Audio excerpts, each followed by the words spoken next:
Greetings and welcome to No BS Baking. You got JP here. Now today we're going to have an episode of Straight Talk. I got another guy's video and I'm not trying to slag his channel or him personally or anything like that. All I've promised to do on my channel is to call out people that I don't believe are teaching correct baking. Now this guy's video, it's got a lot of things in it that he's really left up to his own personal opinions and interpretation, and I understand by watching these videos how it could be very confusing for people out there in the YouTube world trying to find out ways to bake better. Now, we're not going to get into it too much right now, but without further ado, let's just jump straight into this, and I'm going to hopefully clear up a lot of this for you. I've been experimenting a lot with stiffer starters recently, and today I want to test whether putting this into some water is actually going to make it less sour. In Italy, the starter is typically put into a little bit of water and some sugar, and that's supposed to make it so much more mild. I'm not sure if this is actually going to work out or whether this is mumbo jumbo, and that's what we will find out today. Hey, let's start this experiment. I can't wait to see what we find out today. But unfortunately, my friend, it's not going to be what you think it is. There we go with the tiny dough balls. Let's now put them into a bath of water. One will be with sugar, the other without, and this is our control group. And then I just prepared 3 bowls. 2 of them I filled with around 250 milliliters of water, room temperature, which equals 250 grams. Magic, isn't it? Now I'm adding just a little bit of sugar to the water. For 250 grams of water which I used, I will be adding 5 grams of sugar. That's around 2%. I've read conflicting values on this. Some have been using way less, some have been using even more, so I'm opting for middle grounds. We will be scientifically measuring this with a pH meter. It has a nice spearhead. This makes measuring everything very, very easy. Well, I'm glad he's going with scientific, okay? This is important. We got to know what's going on, and that pH pen looks like a goodie, so let's see what happens here. So let's get started with measuring the regular water. 8.10. Now the sugar solution. Also at around the same. So let's place the starter inside. The regular water, the sugar water, and then our control group. And I'm supposed to leave it in there for around 20 minutes, and that should wash out all the acidity. I can't wait to test this. I'm just taking the measurement one more time from my actual starter, and that's at around 4.3-ish. I've been experimenting a lot with different starter types, and I can definitely tell that making a stiffer starter is gonna boost your yeast and not so much the bacteria. So you can use this to pretty much replace almost every yeast-based recipe with a stiff starter. And that's true. You can replace yeast-based recipes with a starter. Everybody knows this. But how long do you want to wait?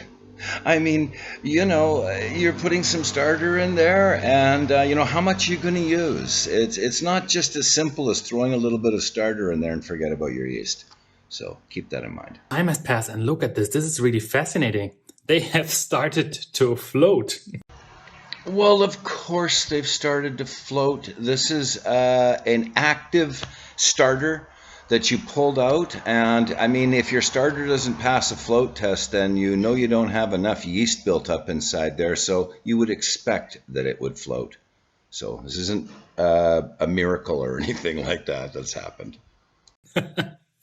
Okay, let's check the pH of the water. First up, the water without sugar. Just stirring this a little bit. Super fascinating. 6.7-ish something. And here, I can't believe it.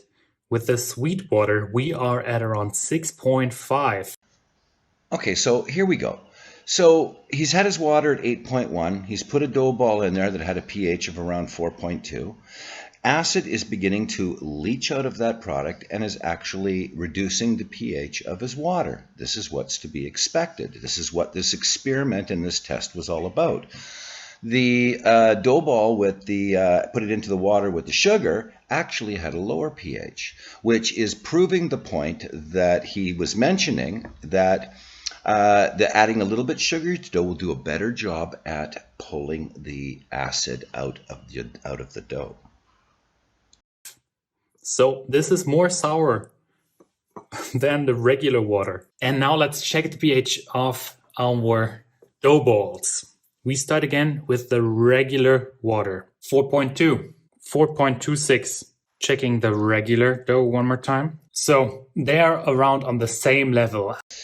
Of course, they're around the same level because pH is a test of the strength of acid, not the quantity of acid. So even though acid is coming out of that dough and getting into the water, which is ultimately bringing down the pH, the strength of the acid still inside that dough ball will remain the same. As you've seen, if you watched my pH video, you know that a small amount of acid inside a solution will give you a low pH versus sticking your pen into that same acid, a full glass of it, and it will be the exact same pH because pH is a measurement of the strength of acid, not the quantity of acid. The water pH around 20 minutes later, and I think this is quite interesting. The water pH for the regular water was at around 6.76, for the water plus sugar at 6.54. Now, I'm not sure if this might just be a random difference.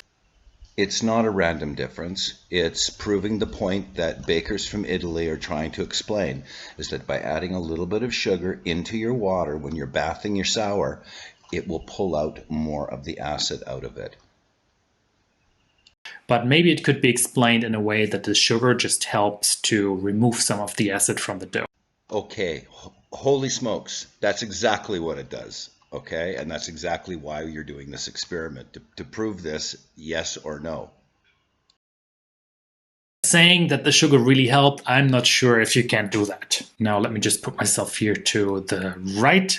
So now the dough, 20 minutes later, the control group, our dough didn't change so much. It's still at 4.3. For the water, it's at 4.27, and for the water and sugar, it's at 4.27, 4.26 as well. So the values are very, very, very close to each other. One thing though that was quite interesting, we saw how the dough was floating inside of the water. Maybe the additional water has helped to kickstart the activity of the sourdough starter. But still, from those values, it's very hard to say that this is actually the case. It's not from the values, it's from the experiment itself. The experiment is flawed because pH does not give you the total amount of acid that you have inside it. That is determined through a test called total titratable acidity. Now, you can mellow out a lot of your dough quite significantly by bleaching out and pulling out a lot of the acid that's inside it. However, the pH won't change. You have to understand the difference between strength of acid and quantity of acid. Which leads me to saying that, from my opinion, there is no clear winner. So putting your stiff starter into a bath of water and water plus sugar doesn't seem to make a major difference. So in my opinion, this was a complete success. The baker, the baking expertise coming from Italy, are correct. Okay, unfortunately, this guy doesn't understand this stuff very well, and it's not his fault. He's probably not a baker, but he doesn't quite understand how the whole process works. And this is why it can be confusing for people out there, and this is the reason why I'm here. So see you next time. No BS Baking.